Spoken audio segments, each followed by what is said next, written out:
the Assistant Golf Professional with week number 5, Tips with the Pro. Today we're going to cover some bunkers and kind of pitching over, bunker areas and what kind of thought process we should have there and what route we should go to play those shots. So our lie right now here in this bunker, this is probably one of the tougher lies that you'll find in a bunker, is when you have a plugged lie. So being that you can probably see maybe about a quarter size part of the ball, which is right there, what do we do when we're in this position, right? So a lot of people just think, well, there's no chance of getting that out, so I'm just going to try and scoop it and hit it, and if it gets out, great, but more often than not, what do? We end up leaving it in the bunker, right? So I'm going to show you guys kind of how to execute this shot today, so if you ever find yourself in this position, you'll know how to get up and out of the bunker with ease, okay?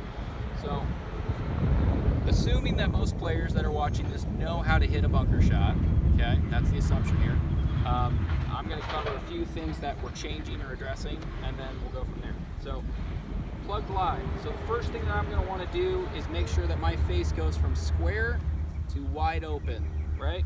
So if I go from square to wide open, I've increased the loft of my club, so in theory, the ball should get up rather quickly, which is obviously with a steep lip, I need it to do, right? So the other part is that I'm going to dig in just like I normally would a regular bunker shot, right? So my feet are settled so I'm not sliding when I'm swinging, and then I want to align my shoulders as best as possible with the slope, right? So when I do that, if I was just to be up and down, my loft is pretty wide open, but if I go like this, I'm even increasing the loft more so, okay?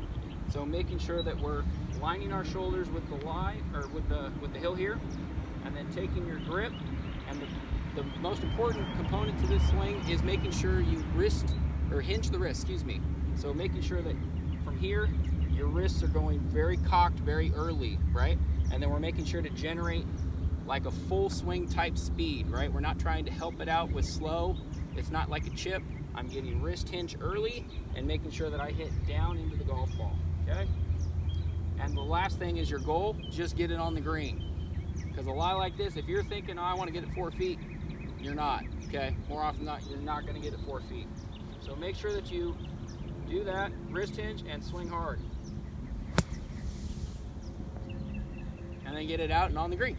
The other shot that I wanted to show you guys or take a look at here in terms of course management is if you miss in front of a bunker, right? So a lot of times, depending on where the flag's at, if it's tucked close against the apron or the collar as we call it, your mindset should be from here, same as that other bunker shot, just getting on the green, okay? Giving yourself a chance to putt. So when I'm here, my thought is I just want to get on the green. I'm not trying to get fancy or cute with it.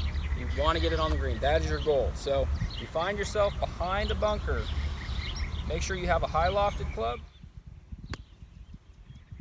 All right, guys, that wraps up week 5, Tips with the Pro here. So be sure to tune in next week. We're going to be covering week 6, last and final week of the series, which is going to be putting and kind of course management on the putting green and what we're doing there. So appreciate you guys tuning in. Looking forward to seeing you next week.